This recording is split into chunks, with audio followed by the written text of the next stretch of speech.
com muita alegria no Senhor Jesus Cristo. Eu venho aqui hoje dar continuidade à leitura do livro de Samuel, né?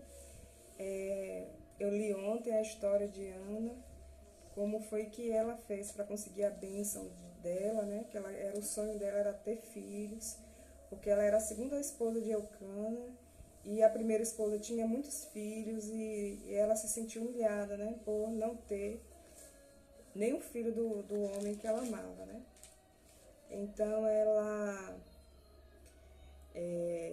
não se conformou com aquela situação dela de inferioridade, né? Ela estava numa situação inferior à outra, que a outra tinha muitos filhos e ela não tinha, ela não se conformou com aquilo, né? Ela foi à luta.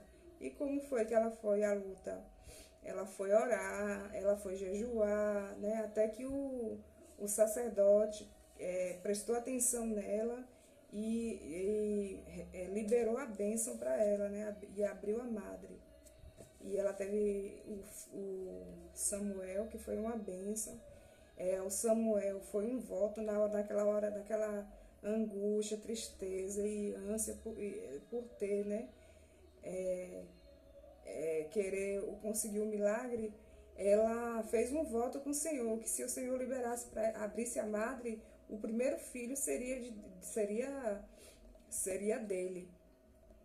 E de fato o menino nasceu, ela entregou o menino para o templo para aprender o ofício de sacerdote. E o Samuel foi um sacerdote, um dos mais importantes da época, que foi ele que ungiu o rei Davi a rei de Israel, que foi um rei muito bom, muito importante, né, nessa época aí na antiguidade.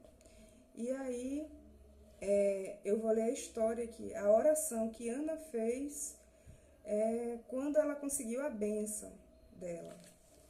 Ela orou desse jeito, ó. Meu coração exalta no Senhor, minha força é exaltada, minha boca se exalta sobre os meus inimigos, pois me alegro em sua libertação. Não há ninguém santo como o Senhor, não há outro além de ti.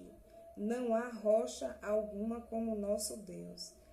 Não falem tão orgulhosamente, nem saia de suas bocas tal arrogância, pois o Senhor é Deus sábio, e ele é quem julga os atos dos homens.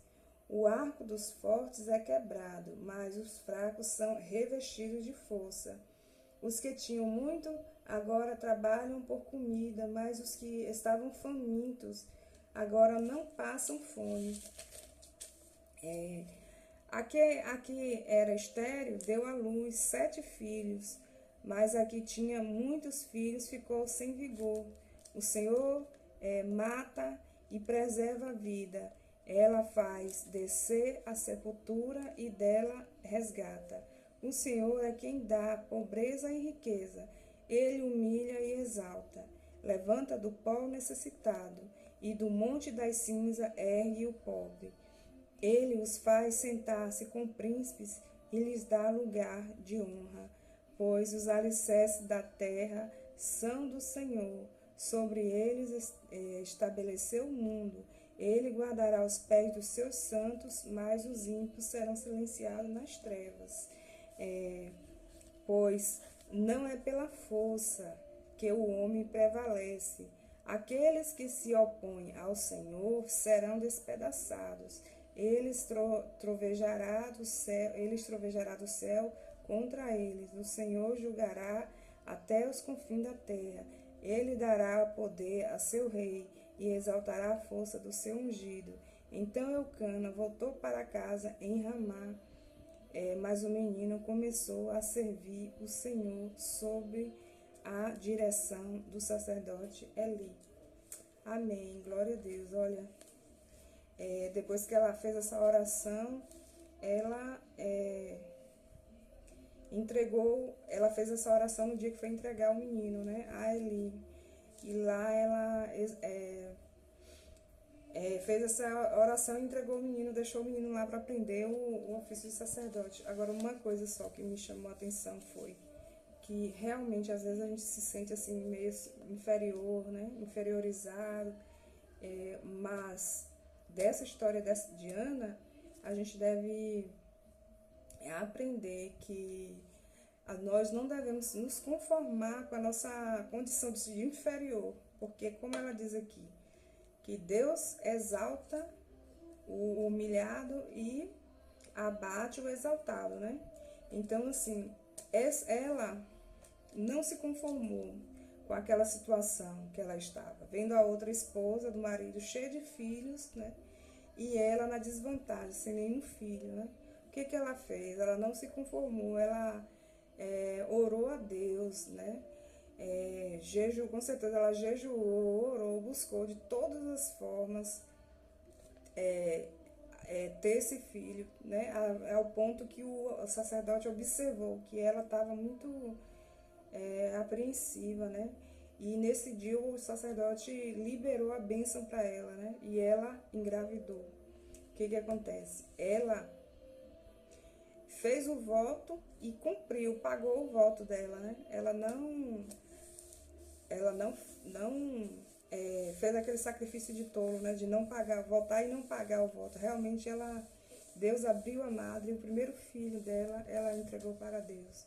E esse filho se tornou um sacerdote, um dos mais importantes sacerdotes, que foi o sacerdote que ungiu o rei Davi, que foi um rei muito importante para Israel na antiguidade, né? Então, o que a gente aprende dessa história? Que nós não devemos nos conformar com aquilo que o inimigo, que é o inimigo das nossas almas, o diabo, tenta colocar. Dizer que a gente não é capaz, que a gente não vai conseguir, que está tudo acabado, que a nossa história está acabada. Nós não devemos dar ouvido a essas vozes do inimigo, né? Essas vozes satânicas, né? Que o inimigo, essas caretas que o inimigo tenta fazer pra gente, né? Porque a gente deve pegar essa história de Ana, que estava numa posição inferior e que não se conformou com aquela posição que ela se encontrava, mas ela foi à luta de vencer através da oração, né? Fazendo o voto e cumprindo com o voto dela. E assim o Senhor abençoou ela. E a outra, que estava lá com muitos filhos, com certeza ela estava já acomodada naquela posição que ela tinha, né? De ter muitos filhos, riqueza, marido, ainda ter aquela vantagem de pirraçar a outra, né? Que não tinha filhos, né? E ela não teve a iniciativa de pegar um daqueles tantos filhos que ela tinha para oferecer para ser um sacerdote para o Senhor, né? Já a Ana não, Ana foi mais esperta do que ela. Pediu a Deus e ofereceu a ele e ainda cumpriu com o voto. E deu tudo certo no final, né?